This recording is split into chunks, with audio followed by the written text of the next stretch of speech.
come avete letto dall'invito per la conferenza stampa, parleremo del consorzio industriale della Usacorno, consorzio che da alcuni mesi è un po' sotto i riflettori della cronaca per la situazione patrimoniale dello stesso, il bilancio e le perdite che hanno coinvolto il consorzio negli ultimi anni, nonché il commissariamento, perché da settembre praticamente c'è un commissario che è andato a sostituire il presidente Bratta.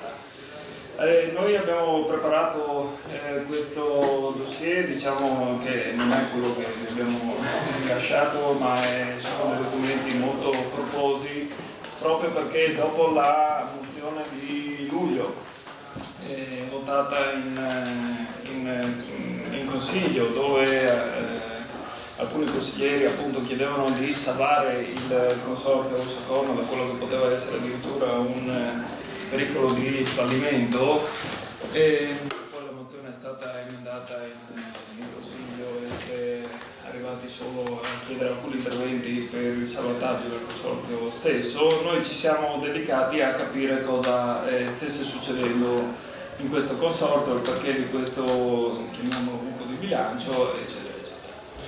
Ovviamente abbiamo fatto accesso agli atti, abbiamo richiesto tutti i contratti e le compravendite patrimoniali che hanno interessato il consorzio negli ultimi anni, e leggendo le carte abbiamo visto alcuni passaggi diciamo così strani, nel senso che sono cose anche a volte note, che sono anche già venute sono anche già state riportate dalla stampa, però abbiamo voluto fare questo schema che è un po' esemplificativo.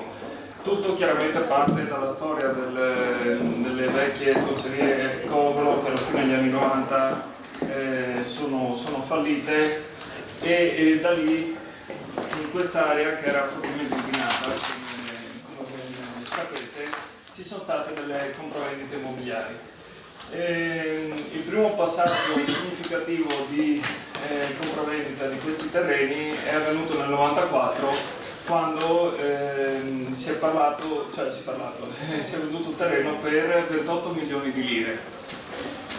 Ora, si è venduto praticamente dalla quella che era il fallimento delle concerie Coglo alla Coglo SRL questo terreno. Poi ci sono stati tutta una serie di passaggi che lì vi abbiamo in qualche modo anche riportato in maniera più analitica, tra alcune società, tra cui la IVEM, società su cui ci sono poi sempre alcuni nomi che ricorrono spesso. Uno di questi nomi è Carlo Valle, che nominiamo anche in questi due fogli che vi abbiamo presentato. Perché? Perché Carlo Valle ha avuto dei precedenti ed è stato anche condannato, ha avuto delle indagini per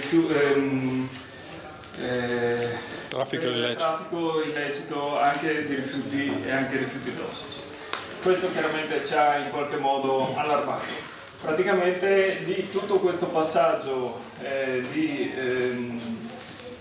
compravendite praticamente di terreni arriviamo al 2010, quando il consorzio della Usacorno decide di comprare questi terreni, e di fatto i terreni che erano stati pagati 28 milioni di lire vengono pagati dal consorzio della ZIAC 30 milioni di euro però.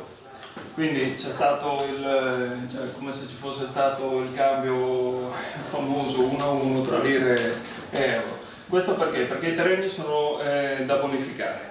Ovviamente gli amministratori, secondo loro, volevano comprare questi terreni, provvedere alle bonifiche e poi rivenderli per ottenere un guadagno, quindi per andare in attivo. Questa doveva essere l'idea, diciamo così, imprenditoriale. Questo non è avvenuto perché tuttora i terreni non sono ancora stati bonificati, come ci ha confermato lo stesso assessore Boccanello nella risposta all'interrogazione che abbiamo presentato ieri mattina in Consiglio. Lui ci ha confermato che sono stati rimossi alcuni rifiuti, ma tuttora la bonifica non è avvenuta.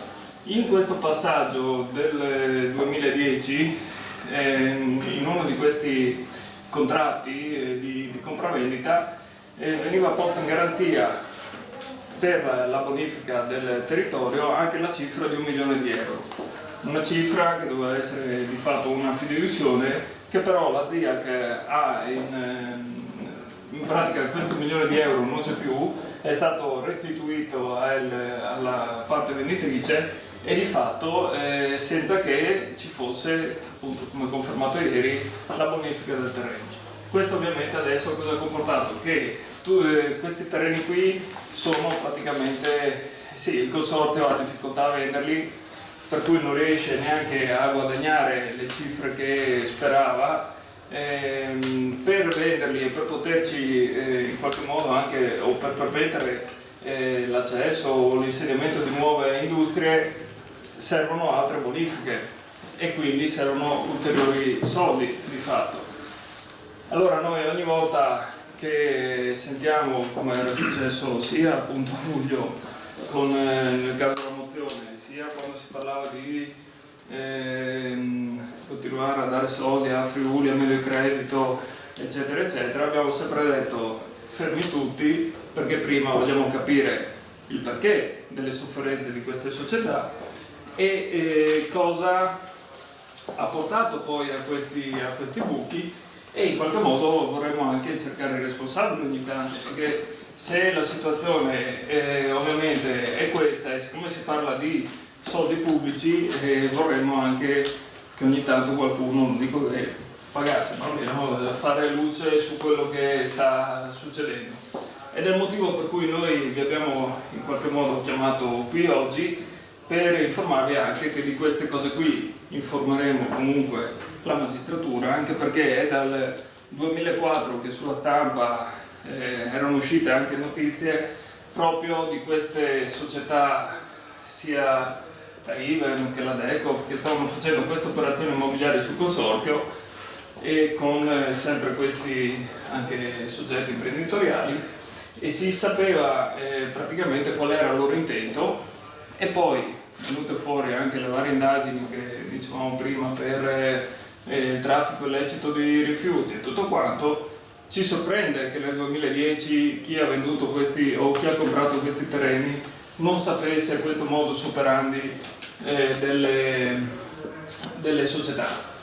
Poi vedremo, chiaramente noi più o meno le domande le trovate scritte anche nel foglio, e quella più significativa potrebbe essere chi pagherà gli interventi di bonifica da qui in avanti. Chiaramente è una domanda retorica, questo sappiamo più o meno già la risposta, però come detto, prima di arrivare a una ricapitalizzazione del consorzio, prima di continuare a dare soldi, sarebbe bene fare ovviamente chiarezza su quanto successo. Quindi questa è più o meno la situazione. Non so se mi sono dimenticato qualcosa, se volevi aggiungere qualche passaggio.